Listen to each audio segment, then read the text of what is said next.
I have this one amazing caterer that I have to use. That's one of the most important things. How does that affect my venue search? So you definitely, I think that's a great point, is before you get too far down the venue search, if there's anything that is super important to you, make sure you're keeping that in mind throughout the planning process. Like you said, I said a band or an amazing caterer. You want to make sure that when you're looking at the venues, they're going to be able to allow for that. So some venues are exclusive caterers, some venues have in-house caterers, and then there's some venues that you can bring in any caterer. So that's maybe a question you're going to want to ask on the front end to the venues, so that you don't even waste your time or their time to bring those people in if that's a non-negotiable for you. Perfect. Which then that's a great segue. So should I book an all-inclusive? So I think it depends on the type of person. An all-inclusive can be great, and I think it depends, on how all-inclusive it is. What does that mean, right? But it depends on the type of person you are and how personal you want to make it, how many things you want to bring in. If it's all-inclusive and chairs and tables and linens and all that stuff is included in the price, but you have your eyes set on, bringing in ghost chairs, it's going to be hard to justify that cost, knowing that that's already included. So, keep that in mind as you're looking. All-inclusive can be a great option for people who, are trying to save money, because typically it is a little less expensive. And then also just making things a little bit easier, because everything is all under one roof.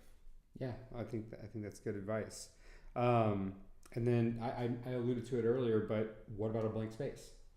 Yeah, well, personally, I love blank spaces, right? Because you can really, really personalize it. A blank space can look boho chic one weekend, and then, whimsical and gardeny the next weekend, and completely traditional the next weekend. So I think that's the really cool part about that, is that you can really, really customize it. And if you can bring in whatever vendors you want, you can change it up, and it's not going to be the same thing as every single weekend or the night before or anything like that. So I think that can be really, really cool, but it definitely makes sense to have a planner who can help you with that, or to have a really good vision, because it can be really overwhelming for couples who don't see that vision and walk in and there's just 4 blank walls. Right.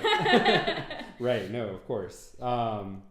So I guess, so what are other things to consider there if you are leaning towards blank space?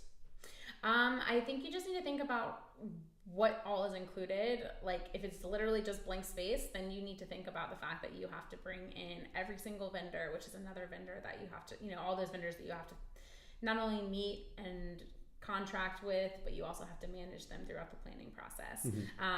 And then also having a really good idea of your vision. So you want to know what colors you like and what you're going to bring in, and think about drapery and lighting and flowers and all of those things that will make a big difference in the room. Blank spaces can be beautiful on their own, but usually you want to kind of bring in some decor to really up the game in there. Sure. No, absolutely.